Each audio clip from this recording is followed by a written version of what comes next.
कि रेप एक इतना बड़ा एलिगेशन है कि और ये इतना घिनौना अपराध है कि इसकी जितनी भी सज़ा दी जाए वो कम है। कि आज के दिन अगर कोई महिला जाके डाउरी डिमांड की कोई कंप्लेन किसी पुलिस थाने में करती है तो उसको एफआईआर में कन्वर्ट होने में भी महीनों लग जाते हैं। अगर आप मैरिड हैं तो आपके साथ कुछ भी होता रहे, आप उसको कहीं जाके कंप्लेन नहीं कर सकते।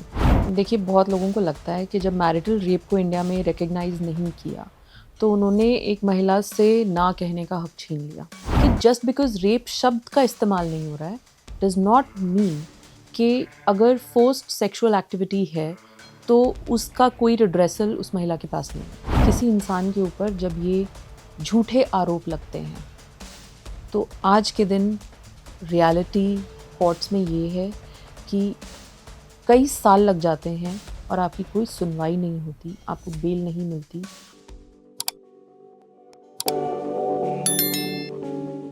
देखिए, बहुत लोगों को लगता है कि जब मैरिटल रेप को इंडिया में रिकग्नाइज़ नहीं किया तो उन्होंने एक महिला से ना कहने का हक छीन लिया। और इवन मोर सो उन्होंने कहा कि एक मैरिड वुमन को आप उसके हस्बैंड के सामने ही बराबरी का हक नहीं दे रहे हो क्योंकि वो ना नहीं कह सकती, इसका मतलब। लेकिन उन लोगों ने ये नहीं रिकग्नाइज़ किया, उन्होंने ये फैक्टर कंसिडर ही नहीं किया कि जस्ट बिकॉज रेप शब्द का इस्तेमाल नहीं हो रहा है डज नॉट मीन कि अगर फोर्स्ड सेक्सुअल एक्टिविटी है तो उसका कोई रिड्रेसल उस महिला के पास नहीं है। ऐसा नहीं है। There are so many other laws जहाँ पे उस एक्ट को रिकग्नाइज किया गया है, उसे एक अपराध के रूप में माना गया है जिसमें सज़ा के भी प्रावधान हैं। तो हमें अपना फोकस, अपना डिस्कशन उस तरफ शिफ्ट करना पड़ेगा जहाँ पे हम ये बता सकें कि ऐसा नहीं है कि अगर आप मैरिड हैं तो आपके साथ कुछ भी होता रहे, आप उसको कहीं जाके कंप्लेन नहीं कर सकते। वो प्रोविजंस अलग हैं, उसको रेप का दर्जा नहीं दिया गया है। तो 7 साल की सज़ा ना सही 3 साल की सज़ा का वहाँ भी प्रावधान है जो दूसरे इसमें सेक्शंस हैं। देखिए, जब मैरिटल रेप का मुद्दा सुप्रीम कोर्ट में उठा तो उस टाइम पे सेंट्रल गवर्नमेंट ने 2 बातें कही प्राइमरीली। पहली चीज़ तो ये कि ऐसा नहीं है कि अगर मैरिटल रेप रिकग्नाइज नहीं होता है तो दूसरी कोई ऐसी धाराएं नहीं है जहाँ पे एक औरत की सहमति ना होते हुए भी अगर उसके साथ इस तरीके का कोई एक्ट की जाती है तो उसके पास कोई रिड्रेसल नहीं है। तो पहली बात तो ये कि ऑलरेडी प्रोविजंस हैं, वो सफिशेंटली प्रोटेक्ट करते हैं एक औरत को, और उन प्रोविजंस के होते हुए हमें मैरिटल रेप को रिकग्नाइज करने की ज़रूरत नहीं है। सेकेंड फैक्टर जो उन्होंने कहा वो ये कहा कि ये सिर्फ एक लीगल मुद्दा नहीं है, ये समाज से जुड़ा हुआ एक ऐसा मुद्दा है जिसके ऊपर अगर कोई लॉ बनना है या इसमें कोई चेंजेस होने हैं तो बेहतर होगा कि लेजिस्लेचर इसके ऊपर काम करे, ना कि कोर्ट्स इसके ऊपर काम करें। एक लॉयर की नज़र से अगर मैं आपको ये बताऊं कि हम सब ने देखा डाउरी लॉज का, डोमेस्टिक वायलेंस लॉज का कितना ज़्यादा मिसयूज़ हुआ। उस मिसयूज़ के चलते हुए लॉज जो कि बहुत स्ट्रॉन्ग बनाई गई थी, उन लॉज को डाइल्यूट किया गया, उनके प्रोसीजर्स को डाइल्यूट इस कदर कर दिया गया कि आज के दिन अगर कोई महिला जाके डाउरी डिमांड की कोई कंप्लेन किसी पुलिस थाने में करती है तो उसको एफआईआर में कन्वर्ट होने में भी महीनों लग जाते हैं। सो जहाँ पे भी किसी लॉ को बहुत स्ट्रिंजेंट बना के फिर उसके मिसयूज़ को रिकग्नाइज करते हुए प्रोसीजर्स को लैक्स कर दिया जाता है, उसका नुकसान कहीं ज़्यादा होता है। यही सेम सिनेरियो जब हम अगर मैरिटल रेप को रिकग्नाइज कर देंगे तो rape, you need to understand, एक बहुत बड़ा अपराध है। ये इतना घिनौना अपराध है और इससे रिलेटेड जो लॉज हैं वो लॉज भी बहुत ज़्यादा स्ट्रिक्ट हैं। बट बैलेंस करना कोर्ट्स का काम है, लॉज का एक काम है कि आपको बैलेंस करना पड़ेगा विक्टिम के, एक सर्वाइवर की राइट्स को भी और एक अक्यूज्ड के राइट टू डिफेंस को भी। तो जब हम दोनों चीज़ों को बैलेंस आउट करके देखेंगे तो अगर हम मैरिटल रेप को रिकग्नाइज करने की तरफ चल पड़ते हैं तो हम आपके घर के अंदर एक ऐसी चीज़ को इंट्रोड्यूस कर सकते हैं जो कि बहुत ड्रैकोनियन लॉज को आपके घर में, आपके ड्राइंग रूम में ले आएगा। देखिए, मैं ये कभी भी नहीं कह सकती कि एक सर्वाइवर या एक विक्टिम से ऊपर एक अक्यूज्ड के राइट्स को, हिज राइट टू डिफेंस, उसको रखना चाहिए। लेकिन आपको ये चीज़ समझनी पड़ेगी कि रेप एक इतना बड़ा एलिगेशन है कि और ये इतना घिनौना अपराध है कि इसकी जितनी भी सज़ा दी जाए वो कम है। पर eight the same point of time किसी इंसान के ऊपर जब ये झूठे आरोप लगते हैं तो आज के दिन रियलिटी कोर्ट्स में ये है कि कई साल लग जाते हैं और आपकी कोई सुनवाई नहीं होती, आपको बेल नहीं मिलती।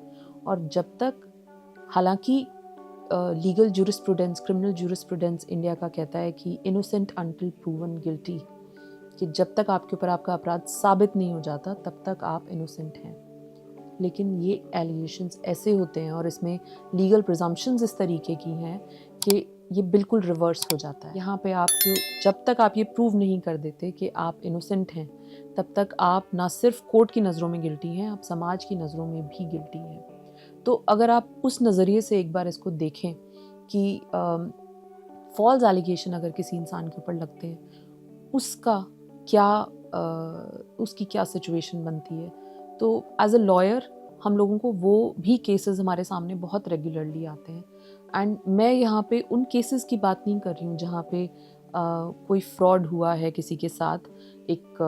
ऐसे बहुत सारे रैकेट्स भी नज़र में आते हैं जहाँ पे लड़कियाँ, they are part of a gang which operates in a manner कि वो लड़कों को बुलाते हैं, उनके साथ कंसेंशुअल एक्टिविटी में इन्वॉल्व होते हैं, देन लेटर ऑन उनके ऊपर जाके झूठी FIR करा देती हैं अपना मेडिकल करा के, and then they extort money out of them.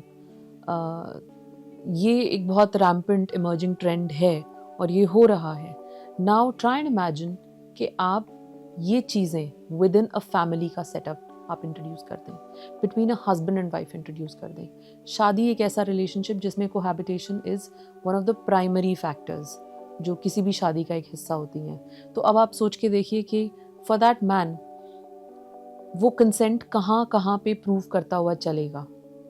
क्या हर बार किसी एक्ट से पहले वो व्हाट्सएप पे कंसेंट लेते फिरेंगे? That is not possible, that is not a practical approach to it. So which is why इसको द टर्म रेप की कैटेगरी से बाहर रखा, but at the same time sexual misconduct के जो दूसरे सेक्शंस हैं उनमें यू कैन सीक रिड्रेसल। हाँ, सज़ा थोड़ी कम है, but it is not like कि आपको लॉ ने कोई प्रोटेक्शन ही नहीं दी। That protection still is there. One of the ground for divorce is कि अगर आपका पार्टनर आपके साथ नहीं रह रहा है, ओके, नहीं रह रहा है इन द सेंस कोहैबिट नहीं कर रहा है, if you do not have sexual relations between the two of you, that is a ground for divorce. Okay? तो इससे मतलब क्या समझ में आ रहा है कि sexual relationship between the husband and wife is considered as a important factor in any marriage. If you are, by that presumption, if you are married to somebody, it is a presumption that you've agreed to having sexual relation with that person in the normal circumstances, common parlance. Now we come to the contrary stance कि अगर एक बार ना है तो ना है, right? Does not mean कि आप किसी भी पोजीशन में हो, किसी भी कंडीशन में हो, आपको if your partner wants, you must agree to it. Otherwise, it's a ground for divorce. It cannot be. But to put that onus on the man कि वो हर वक्त जब आपके पास आएगा तो उसको कंसेंट प्रूव करना पड़ेगा, वो कैसे करेंगे? And then you try and see it from that perspective कि अंडर द अगर किसी औरत ने रेप चार्जेस लगाए हैं तो सिर्फ उसकी स्टेटमेंट काफ़ी है। अगर स्टेटमेंट क्रेडिबल लगती है कोर्ट को तो सिर्फ उसकी स्टेटमेंट काफ़ी है, मेडिकल रिकॉर्ड ना हो, कुछ भी और ना हो, कोरॉबोरेट करने के लिए कोई विटनेस ना हो, तो भी कोई फ़र्क नहीं पड़ता, वो स्टेटमेंट काफ़ी है।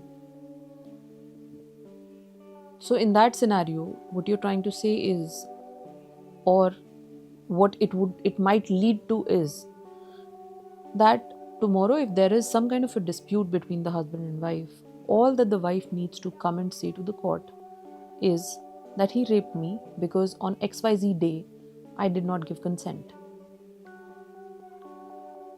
So, and there is no defense to that also. So how do you bring about a balance between this? Because then understand, अगर आप कस्टडी राइट्स की बात करो तो फादर तो पिक्चर से ही आउट हो गया है, because then he is a accused and in fact most likely a convict in a rape case. क्या ऐसे फादर को कभी भी बच्चे की कस्टडी मिलेगी? That is not a possibility.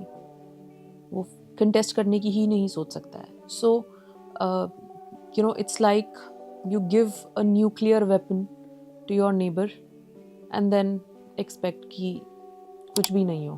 तो आप मजबूर हो जाओगे, आप you will be living under terrible stress. So that also needs to be balanced in a way, because laws बहुत stringent हैं, laws बहुत draconian हैं। उतना draconian law अगर एक marital relationship में घुस जाएगा तो उसके implications बहुत बहुत stark और grave हो सकते हैं।